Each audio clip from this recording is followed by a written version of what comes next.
Oyez, oyez, heureux contribuables, oyez les blaireaux qui causent dans le poste, mais avec modération, il y en a trop. Oyez notre bon ministre du Travail, Xavier Darcos, vous le connaissez, qui a voulu classer les entreprises en fonction du stress qu'elles infligent à leur personnel, vous avez sûrement entendu parler de ça.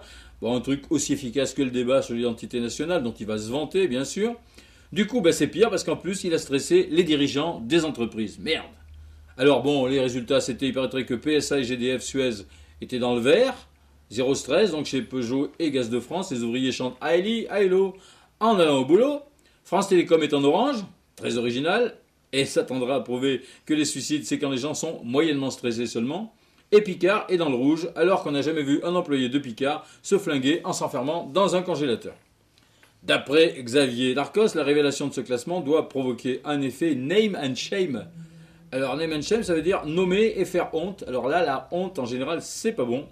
Donc après les employés, il faut s'attendre à une vague de suicides parmi les grands patrons. Tu parles d'un progrès, cette andouille de Darcos va nous amputer le CAC 40. Oui, donc notre blaireau, Marco de la Fuente, chef de projet chez BDDP, c'est-à-dire Bande de diminuer de la pub, je pense.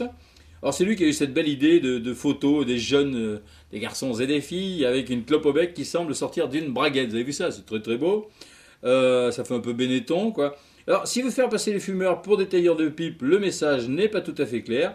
Parce que si on pousse le symbolisme jusqu'au bout, comme la clope est éteinte, elle devrait être molle. Tout le monde sait, hein. Je veux dire que, pour que ce soit dur, il faut que ce soit allumé. Bon, enfin bref, je suppose que c'est lui qui a trouvé l'idée merveilleuse d'appeler le grand Stade de France, Stade de France. Et voyez donc aussi Jean-Louis Georgelin, le général chef d'état-major des armées. Alors lui, il n'a rien de particulier, puisqu'il est général. Jeu de mots. Alors ce brave militaire vient de quitter ses fonctions, je crois, ces jours-ci, et il va donc pouvoir continuer à ne rien foutre à la retraite après n'avoir rien branlé en activité. Et alors il n'a pas l'air d'apprécier le coût des opérations menées pour rechercher 2 journalistes de France 3 enlevés fin décembre en Afghanistan. Là, il trouve que 10 millions d'euros, 5 millions de têtes par tête de pipe, ça lui paraît beaucoup, j'ai l'impression, je sais pas, peut-être qu'il pense qu'un journaliste de France 3, ça vaut 3 fois moins qu'un journaliste de TF1. Ça me rappelle Coluche qui demandait au pape ce qu'il connaissait sur le stérilet de sa belle-sœur. Remarquez, un chef militaire qui s'inquiète du coût d'une vie humaine en fin de carrière, c'est mieux que jamais, comme la plupart. Mais il pourrait aussi s'inquiéter du coût total de la guerre, par exemple, qui doit se compter avec des tas de zéros en plus. Rien qu'un hélico qui se fait descendre, à mon avis, ça paye un paquet d'otages, sans compter les cercueils plombés et le rapatriement des corps. Il pourrait aussi chiffrer le prix des tas de morts inutiles, par exemple ceux de l'OTAN. Bon, ils ont bombardé des gens par erreur il y a quelques jours. Combien ça coûte 27 civils? On ne sait pas. Bon, peut-être que les ayants droit, comme c'est des métèques, ils vont nous faire une réduction, parce qu'il y a des femmes et des enfants dans le paquet, et puis là-bas, c'est les mâles qui coûtent le plus cher. Mais ça lui trompe le cul à JLG, là, Georgelin. Là, non, lui, ça le dérange pas, ce truc-là, tu vois. Combien on a balancé de missiles à 10 ou 20 000 euros sur des innocents, il s'en fout. Bon, je pense qu'on pourrait quand même envoyer la facture aux familles. Après tout, les Chinois envoient bien la note de la balle aux parents des condamnés à mort, il n'y a pas de raison. Bon, il y a aussi 10 soldats français qui ont été tués en août 2008 dans une opération douteuse. Combien ça coûte? On s'en fout. 7 des 10 familles ont porté plainte pour mise en danger de la vie d'autrui. JLJ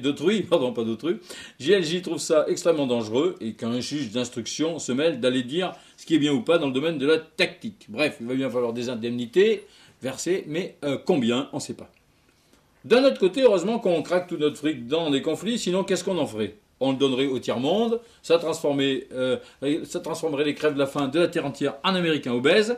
Et non seulement ce serait mauvais pour leur santé, mais comme ils ont pris l'habitude de nous envahir, les bot people trop gras seraient encore plus tassés dans leur barcasse, il en faudrait 2 fois plus. Mais enfin, quand même, un branleur de général qui pinaille pour des vies à quelques millions d'euros, alors que c'est à peine le prix d'un déplacement de Nicolas Sarkozy à la boulangerie en face de l'Élysée, c'est exagéré. C'est quoi un général finalement sur la fin? C'est juste un parasite qui a passé la plupart de son temps à faire cramer des tonnes de pétrole dans des manœuvres à la con pour faire chier des pauvres appelés en espérant une guerre. C'est malheureusement pas tous les jours qu'il y a une guerre, ma pauvre dame. On en passe du temps à s'emmerder en regardant la plaine d'où l'ennemi viendra qui nous fera héros. Bon, il y a un truc qui m'est venu à l'idée, c'est que si l'armée française n'était pas en Afghanistan, les 2 journalistes de France 3, ils n'auraient pas eu besoin d'y aller. Ils n'auraient pas été enlevés en Afghanistan.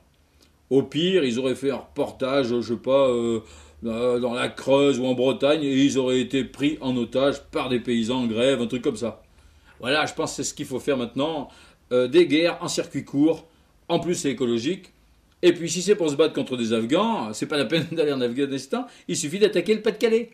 On bombarde un quick halal, le conflit est couvert par France 3 Nord. Bon, s'il y a des morts, sachant qu'une expulsion vaut 20 000 euros, bon bah ça nous fait économiser du pognon.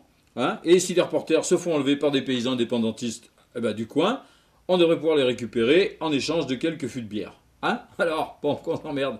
Reviens, Georges Lain. Des Afghans, on a les mêmes à la maison et bien moins cher. Allez! Toutes ces bêtises et bien d'autres sont sur schrazland.com. À la semaine prochaine.